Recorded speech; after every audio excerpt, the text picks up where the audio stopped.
gets a position in one of the most prestigious violin shops in Germany at that time, in Hamburg,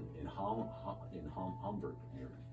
And Grandma is not, okay, my son, I told you he's so great, right? You know, everybody's happy. Well, the school that he went to gets a letter from Pierce Music Company in Salt Lake City, Utah. It says, would you please send over a violin maker? We're looking for somebody who wants to come over and make violins and repair violins here. And they're laughing. They're like, Salt Lake where? What is this? Who wants to go to Utah? And everybody's laughing, and my dad goes, me. You really want to go? Yeah, I really want to go. Okay. And afterwards I said, why did you want to go? And he's like, well, one, I hate the rain. And if you know anything about Germany, it rains all the time. He says, also, when I was 16, I saw my first movie. I was 16. And it was a Western. And he said, I always wanted to be a cowboy. So he grabs his tools, his violin, about the equivalent of about $15, gets on a boat, doesn't know a lick of English, and sails away to America. Now, Grandma's doing what? No!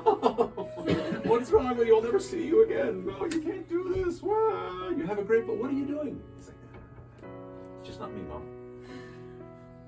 Gets over here to Utah, sets in Pierce Music Company about 3 blocks down the road where we are now, and he loves it here. He loves it here. He makes a life for himself here, makes my mom, things are going great. 5 years later, Pierce Music Company folds.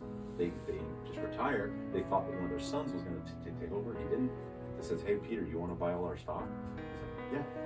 Buys it all and starts Prier Music Company, which eventually turned into Peter Prier and Sons Violins, which it is now. And here we are here.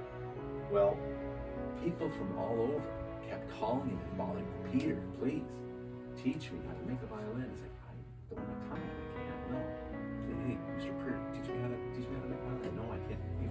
Hey, teach me how to make, no, I can't, I don't have time. Finally says, okay, all right. He picks 3 people, and the first class was upstairs in this building in 1972. The following year, he got 100 applications. Please teach me how to make a violin. He's like, okay, we gotta do something. That was a sign. So he did. So he started the next year. He bought the building that's next here. He did it. And in 1972, then it all started.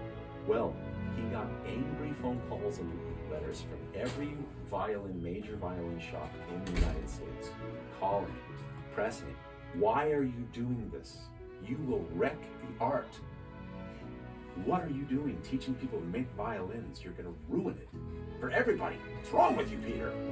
And they didn't know my dad, because the one thing you do is tell him not to do something, and he'll do it. And so he's like, you'll see, yeah, bring it.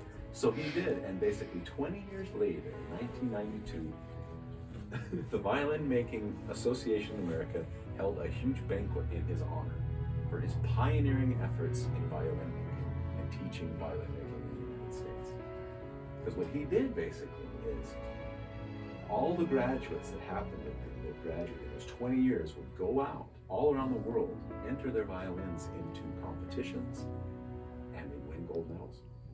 So in 20 years, everybody in the world wanted to come here. And it changed the whole dynamic. There's more violin makers in Salt Lake City, Utah, per capita, than anywhere in the world. More competition for me. Thanks. Thanks. One of the graduates, Rachel Gray, lives in our town. Oh yeah. She repairs all over the world. She's amazing. They're all over the world. Yeah. And so it's true. And right now we have people from every nation in China, from all we've had students from everywhere. And then they go back, and so that's basically what this has done. And so now Salt Lake, now people will come to Salt Lake looking for instruments. They wouldn't before. And it's just because of one guy who they told not to do something. That's an incredible story. Yeah. We have Are y'all